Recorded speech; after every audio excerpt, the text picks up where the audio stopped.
Como é que tem sido, do ponto de vista do negócio, para a Aerotux e como é que olha para o mercado português? Como é que as empresas se estão a adaptar a estas novas formas de fazer negócio? Muito bem, muito obrigado pela presença, muito obrigado. É sempre um orgulho de receber pessoas nestes nossos eventos.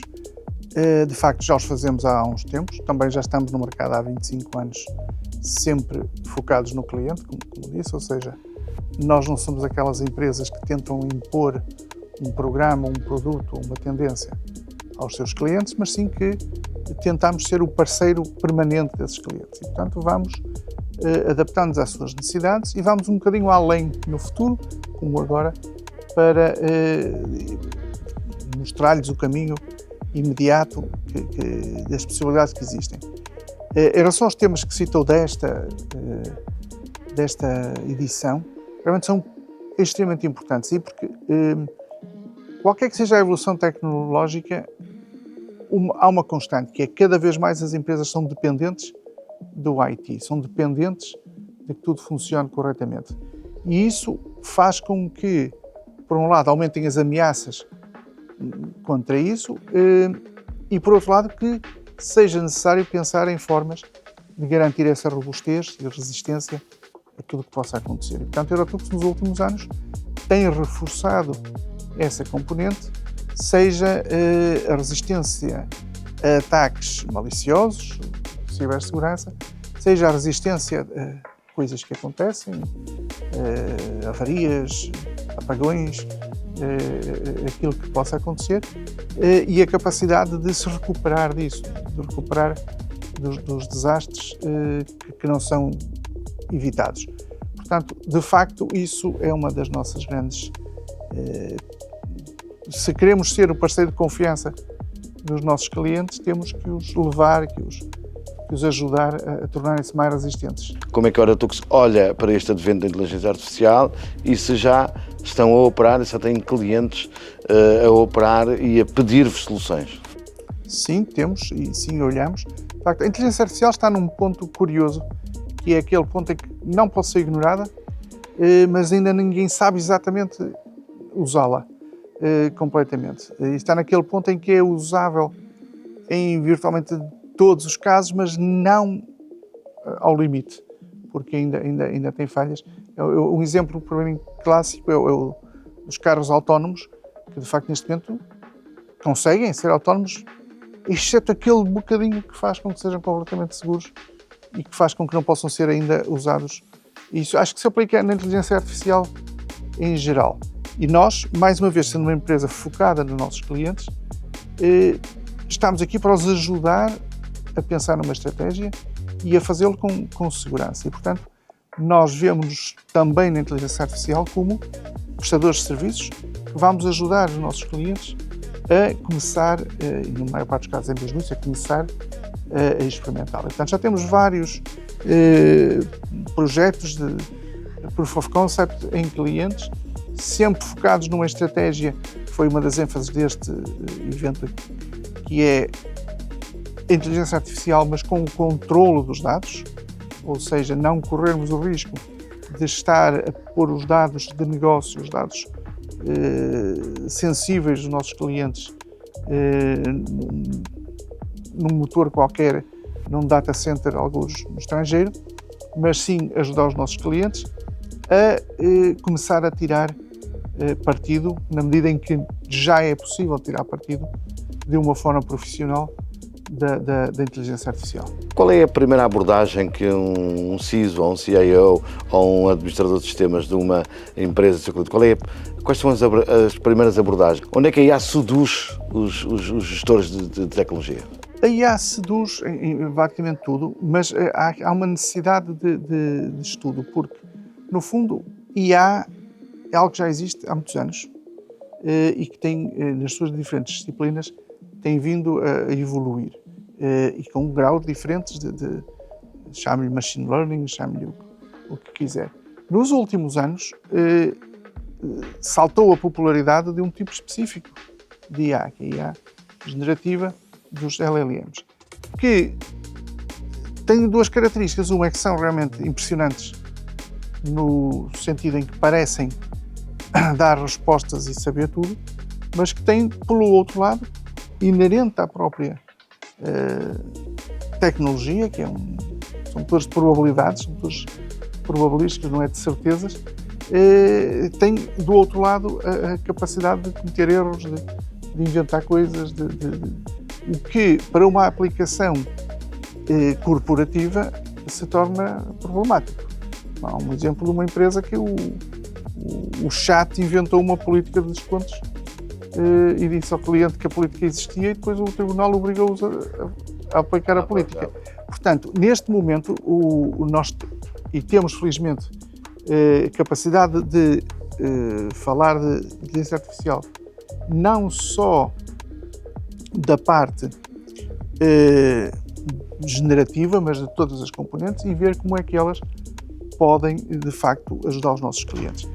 Exemplos muito simples que nós temos, inclusivamente para nós, e que é um bocadinho muito simples, mas que faz diferença, é, por exemplo, quando temos a necessidade de comunicação repetitiva com os clientes, ter uma sugestão, e em várias línguas, por exemplo, ter uma sugestão de inteligência artificial para transformar um texto potencialmente mais amorfo numa coisa gramaticalmente correta e até adaptada a outra língua, se for necessário. Portanto, isso é uma das primeiras coisas que nós estamos a aplicar, mas há outras que estão em estudo, inclusivamente de análise dos dados dos próprios clientes e formas de enriquecer com dados dos clientes esses modelos, de modo a dar sugestões de como lidar com certos problemas.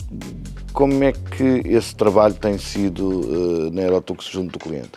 Obviamente temos que identificar o fluxo de dados dos clientes. Uma lição muito importante que nós começamos a aplicar internamente é que para tudo isto é preciso haver histórico, é preciso haver dados. Portanto, um passo prévio para a aplicação da inteligência artificial é que as empresas comecem a registar um conjunto de interações, por exemplo, questões que poderiam ser só feitas de forma estatística para controle de qualidade, mas passar a ser caso a caso, do género, houveste isto antes da IA, mas houve este problema, houve esta solução, deu certo ou não deu certo. Registar massivamente esse histórico é a origem depois de dados que podem servir para treinar uma IA. O Estado português, eu gostava de pegar na sua experiência de 25 anos à frente de uma empresa, a digitalização do Estado português ou a transformação que o Estado português já devia ter feito, não poderia ser mais célere? Não lhe sei responder a isso. Assim, nós, de facto, não trabalhamos muito com o Estado, no setor público, prezamos os clientes que temos no setor público, mas não é o nosso principal alvo. E, de facto, o Estado português, comparado com outros Estados e outras geografias em que nós operamos, é notório que está avançado em muitas coisas. E, portanto, eu não diria que tenha necessariamente que ir mais depressa. E em particular, quando se fala em dinheiro dos contribuintes, eu prefiro que não o desperdicem do que façam. Que demore mais tempo, mas que o façam bem feito. Que não façam que seja só, bem usado para exatamente, bem usadas. Que não seja só ir a correr atrás da última moda e que depois não serve para nada. Né? Eu lembro-me que há uns 20 anos íamos ter um e-mail do Estado para todos os portugueses. Quer dizer, pronto. Uma das coisas que eu gostava de perceber era a Aerotux é uma empresa nacional, como eu disse, ainda há pouco falava na adaptação da comunicação a outras línguas, isso significa que há dentro da Aerotux uma vontade de internacionalização ou já uma internacionalização. Querem falar um bocadinho da vossa experiência? Sim. Basicamente nós decidimos internacionalizar-nos para o mercado britânico e, portanto, há 3 e 2 anos compramos 2 pequenas empresas no Reino Unido e que temos estado neste momento a servir o mercado, em particular de Londres e do sul da Inglaterra, com essas empresas e a aumentar a oferta e a capacidade de oferta nesses mercados. E pronto, é uma experiência interessante e que tencionamos continuar a crescer, em particular no mercado do Reino Unido, em particular tirando vantagem de uma vantagem competitiva que Portugal tem, que é a quantidade de pessoas que dominam o inglês. Aí está aí uma intervenção pública, não só pública, mas que teve um efeito brutal, que é antecipar o ensino de inglês nas escolas para idades mais precoces possíveis, e que de facto faz com que Portugal neste momento esteja numa escala fantástica em relação a isso. E portanto nós podemos aproveitar isso para servir mercados de língua inglesa com uma facilidade que outros países maiores que nós não têm. E é isso que estamos a aproveitar. Já começa a ser uma prioridade a defesa tecnológica, o estar ao lado das novas soluções, o perceber que se pode ganhar mais no negócio quando a empresa é tecnologicamente mais evoluída? Sim, claro que sim. É assim, as empresas, o facto de serem pequenas, têm, e é bem conhecido da economia, que têm desvantagens em termos de escala, em termos e de facto é verdade que Portugal tem muito poucas empresas. Aliás, as maiores empresas portuguesas seriam small caps nos Estados Unidos, portanto não entrariam se calhar nos principais índices sequer, mas aqui vemos às vezes alguns políticos a referir às grandes empresas como se fosse realmente, como se isso existisse em Portugal. Mas, dito isto, do lado das médias empresas e pequenas empresas, se existem alguns inconvenientes e existem também barreiras brutais em Portugal para as empresas não crescerem, mais uma vez, questões regulatórias, questões laborais, questões de... tudo, quando uma empresa cresce, de repente tudo se torna muito mais difícil, paga mais impostos, tem outras obrigações, e portanto há barreiras para as empresas crescerem, mas apesar disso, as empresas menores têm uma flexibilidade, uma capacidade de se reinventarem também maior. E, portanto, nós vemos, sim, nos nossos clientes, muita apetência por ver soluções novas e para se adaptarem. Às vezes, se calhar, têm que ser mais prudentes e não vão cometer os erros gigantescos de outros, que podem gastar milhões e milhões a tentar uma coisa que não dá certo. Claro, uma empresa pequena tem que ter mais cuidado. E permite-me dizer, está em um nicho em que nós, Eurotux, somos úteis, porque como não temos o plano, o projeto de impor uma determinada visão, uma determinada tecnologia aos nossos clientes, estamos lá para os ajudar ao ritmo e com o risco que eles correm. Nós somos uma empresa que não corre riscos, não gosta de correr riscos. Para terminarmos, robustez, fidelidade e continuidade é o grande tema aqui da nossa empresa. Eu acho que hoje quase ninguém se lembra, mas há muito pouco tempo existiu um apagão e este é um dos temas críticos, que é como é que as empresas ficam a funcionar e como é que rapidamente se repõem. E esse é uma área onde vocês querem tocar e onde vocês podem ajudar as empresas, que é por apagão ou por qualquer outra razão, por uma avaria, vocês querem estar na linha da frente para ajudar as empresas a recuperar, é isso? Exatamente, do que for necessário. A continuidade do negócio. A continuidade do negócio, e cada vez é mais difícil saber o que é que vai ser os desafios, os apagões do futuro. Nesse apagão nós conseguimos manter-nos a trabalhar e com comunicações na nossa sede, embora obviamente ninguém planeie um apagão de tantas horas, mas felizmente tivemos essa capacidade.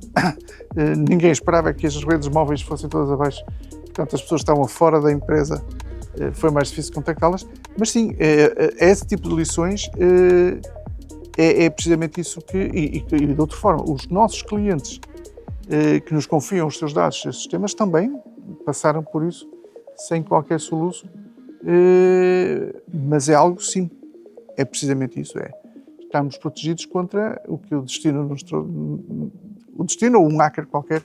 A aceitação de mudar as minhas coisas para a cloud, mudar a informação da empresa para a cloud, esse facto está continuamente abraçado ou existem empresas que insistem em não migrar para a cloud?